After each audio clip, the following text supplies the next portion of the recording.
Chciałbym wam pokazać dzisiaj moją ulubioną grę na klasycznego czarno-białego Game Boya. Jest to gra Max.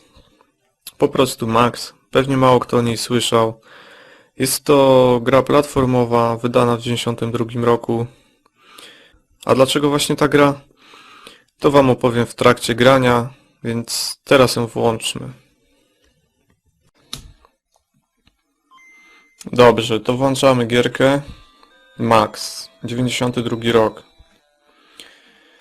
Tutaj mamy mapkę, na której wybieramy sobie planszę. Możemy zacząć na pierwszej, drugiej lub trzeciej. Ja zacząłem na pierwszej. No i tak, sterujemy tutaj takim chłopcem, który ma taki skafander, jakby skafander, czy to kostium, trudno, czy po prostu jakiś pancerz.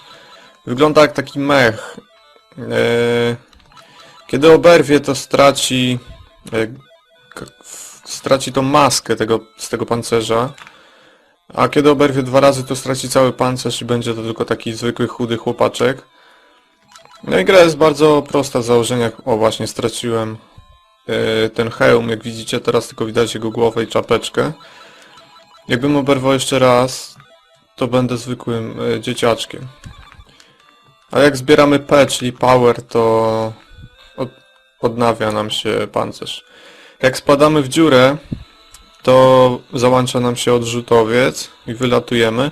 I tutaj jest wskazane, że mamy jeszcze 4 takie.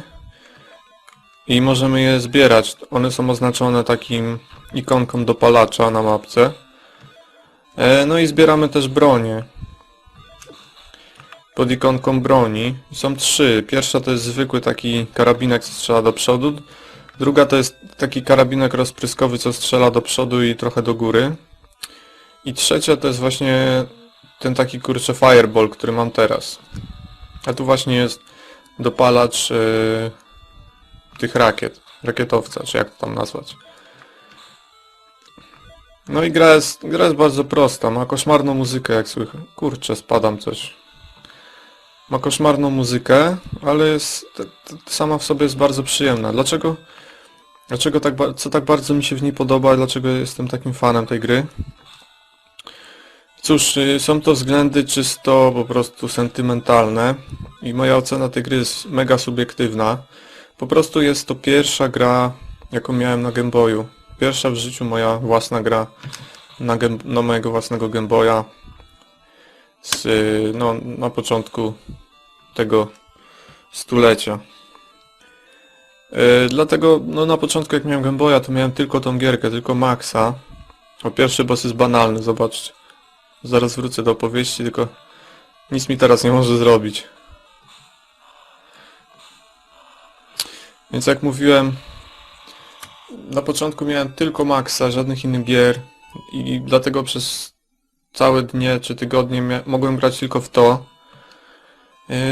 No i dlatego właśnie mam taki sentyment teraz do tej gry, dlatego jest to moja ulubiona gra na Game Boya.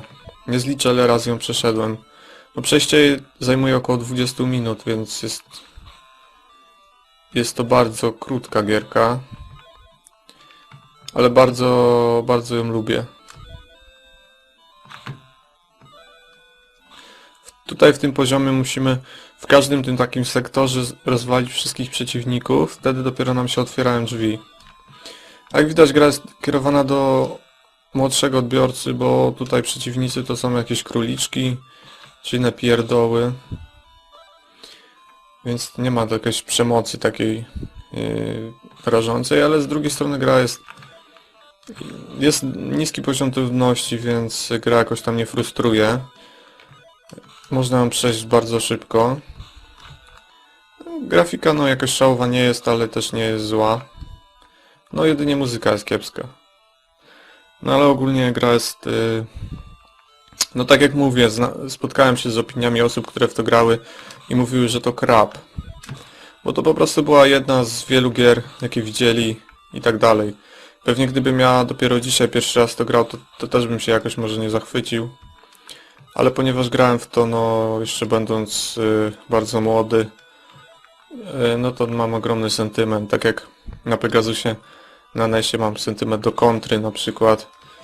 Tak, na Game Boyu mam ogromny sentyment do Maxa. I dlatego jest to moja ulubiona gra na Game Boya.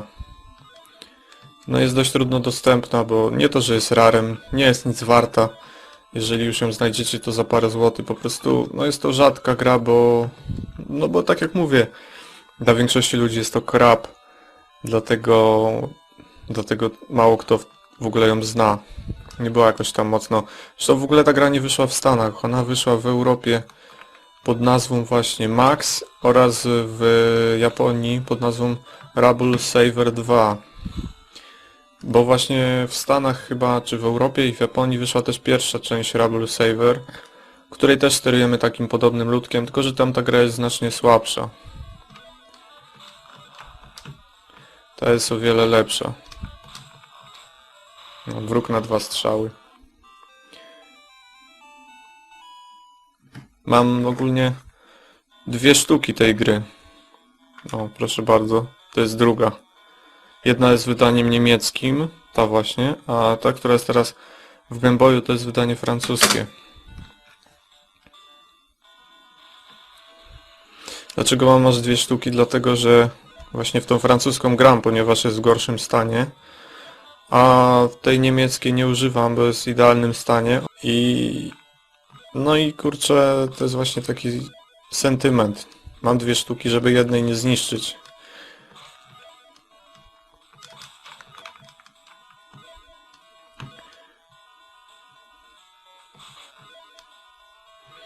Jeżeli kogoś zainteresuje, to będzie fajnie. Fajnie jakby komuś się chciało zrobić let's play z tego. Chętnie bym obejrzał.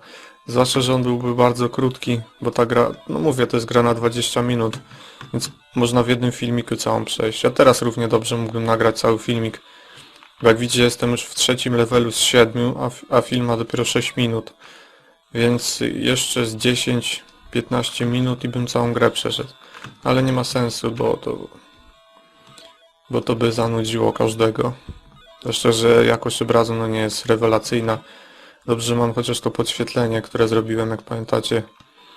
To przynajmniej widzę... przynajmniej dobrze widać na kamerze. No w miarę dobrze. Gra oczywiście bez kolorów, no bo to jest z klasycznego Game Boya, a nie z Game Boya Color. Gra z 92 roku, a więc jeszcze 6 lat wyszła przed ukazaniem się Game Boya Color. Znam na pamięć niektóre tutaj momenty, wiem kiedy co się pojawi, więc czasami mogę strzelać na ślepo wręcz.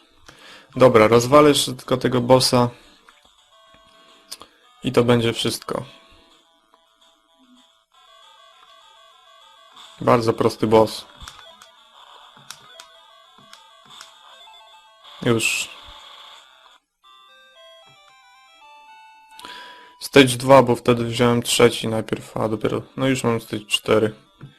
Pierwsze 3 mamy rozpykane. To jest ziemia, której musimy chronić. To jest 4., 5., 6. i tutaj jest główny boss, level 7. Także no już prawie pół gry przeszedłem w 8 minut. Więc jak widzicie 20 minut można przejść całą. Także... Max. Moja ulubiona gra na klasycznego Game Boya. Dzięki za uwagę i cześć.